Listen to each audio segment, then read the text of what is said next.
정영택 목사의 쉐마 바이블입니다. 출애굽기 32장 1절에서 6절 말씀을 봅니다. 그리고 찬송은 322장 세상에 헛된 신을 버리고 이 찬양을 부르시겠습니다.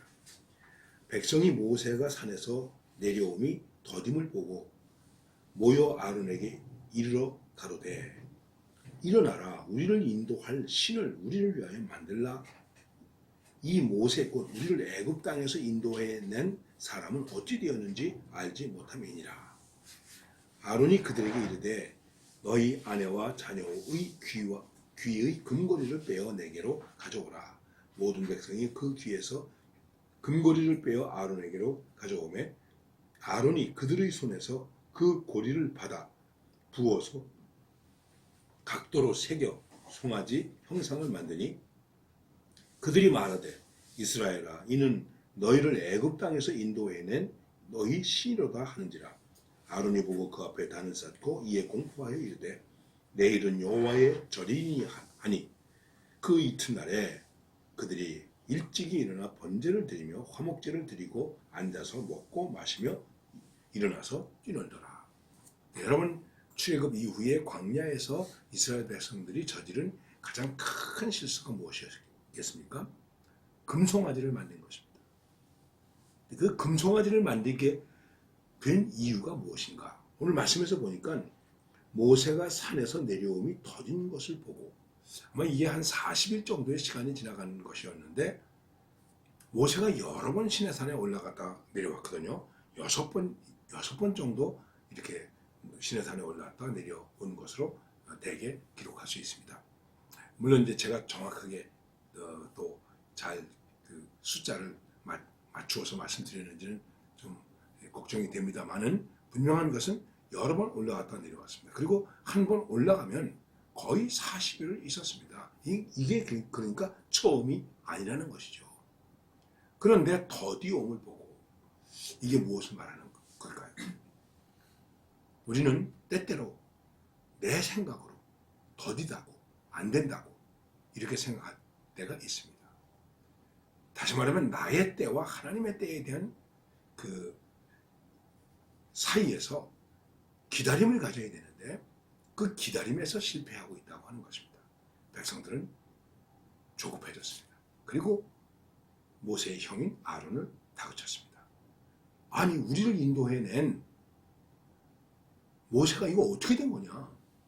그러니까는 우리를 위해서 우리 신을 만들어야 되지 않느냐 하는 것입니다. 그러니까 아론이 야, 좀 기다리자. 하나님께서 우리를 여기까지 인도하셨으니 이제 조금 더 기다리자. 기도하자.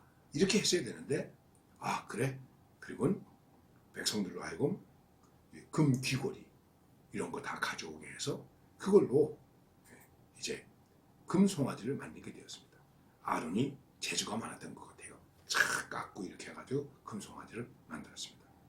그리고 그가 제사상인데 황당한 것은 무엇이냐면 자, 이게 너희를 애굽 땅에서 인도하여 낸 너희 신이로다. 이 송아지가 너희를 애굽 땅에서 인도해낸 신이다. 그리고 뭐라고 말하냐면 그러니 이제 이게 다 만들어졌으니까 내일은 여호와의 절일이다. 내일은 여호와의 기념일이다. 그래서 그 이튿날 말씀대로 그들이 일찍 일어나서 번제를 드리고 화목제를 드리고 먹고 마시며 뛰어났더라. 그 말씀을 가만히 여러분 생각해 보십시오. 이들이 지금 이렇게 하는 그 짓거리의 모습이 무엇과 같습니까? 하나님을 섬기는 모습과 똑같은 거예요. 번제를 드리고 화목제를 드리고 그리고 그들이 여호와의 절이라고 여호와의 날이라고 그러면서 우상을 섬기고 있는 것입니다.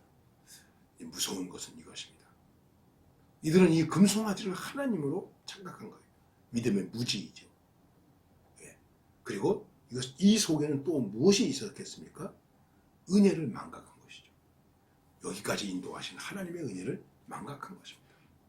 그리고 믿음에 대한 무지함을 가진 것입니다. 조금 더 심하게 말하면 무지몽매하다 이렇게 말할 수 있겠죠. 그래서 금송아지를 이게 우리를 인도하여 낸 하나님이라는 것이죠.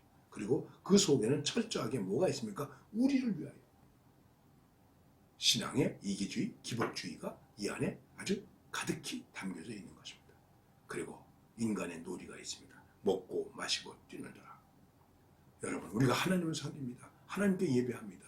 그것이 우리를 위한 것입니까? 오직 하나님의 영광을 위한 것입니다. 그리고 하나님의 영광을 위해서 했을 때 그것이 어떻게 되겠습니까? 우리에게 은혜가 되고 복이 되고 하나님의 사랑과 인도하심을 받을 수 있는 길이 되는 것입니다. 이것이 나를 위한 것으로 바뀌어버리면 그 종교는 우상숭배의 종교가 되고 마는 것입니다. 지금도 많은 분들이 예배를 드리면서 하나님 앞에 나와서 예배를 드리면서 나를 위한 종교로 전락시켜버린 일들이 너무나 많이 있습니다. 여러분, 이거 우리가 정말 정신을 차려야 됩니다. 그리고 그 다음에 또 한 가지는 하나님을 섬기는데 나 좋은 대로 먹고 마시고 뛰놀며 내 기분대로 조금 더 심하게 말하면 자신의 향락을 위해서 예배를 드리고 있다는 것입니다. 여러분, 저는 예배의 내용이나 문제에 대해서 일들에 대해서 문제를 삼고 싶지 않습니다. 그런데 지금 한국교회에서 깊이 생각할 것 중에 하나가 있습니다. 이 예배가 누구를 위한 예배인가? 내가 즐겁고 내가 기쁘고 내가 뛰놀기 위해서 드리는 예배인가? 오직 하나님께 영광을 돌리고 말씀을 듣고 순종하고 하나님의 백성으로 살아가는 뜻을 정하고 결단을 위해서 내가 예배하고 있는가? 자칫 예배가 나를 위한 예배, 나의 즐거움을 위한 예배, 나의 만족을 위한 예배, 나의 카타르시스를 맛보기 위한 예배가 된다면 하나님 앞에서 우상 숭배가 된다는 것입니다. 그리고 이것은 얼핏 보기에는 하나님을 섬기는 것 같지만 하나님의 존재 자체를 부정하는 것이나 마찬가지입니다. 그리고 그 속에는 누가 있습니까? 하나님이 계시지 않고 내가 있는 것입니다. 여러분, 오늘 우리의 예배가 어떻습니까? 하나님 앞에서 즐거워해야 되겠죠. 기뻐 뛰고 즐거워해야 되겠죠. 그러나 그것은 오직 하나님께 경배드리기 위한, 하나님께 헌신하기 위한 것으로 우리가 예배드리는 자가 되어야 한다는 것을 말씀하고 있는 것입니다. 우리의 예배가 행여나 우상숭배적 예배가 되지 않도록 우리들이 조심하고 자신을 살피면서 하나님께 경배드리는 예배자가 되어야 할 것입니다.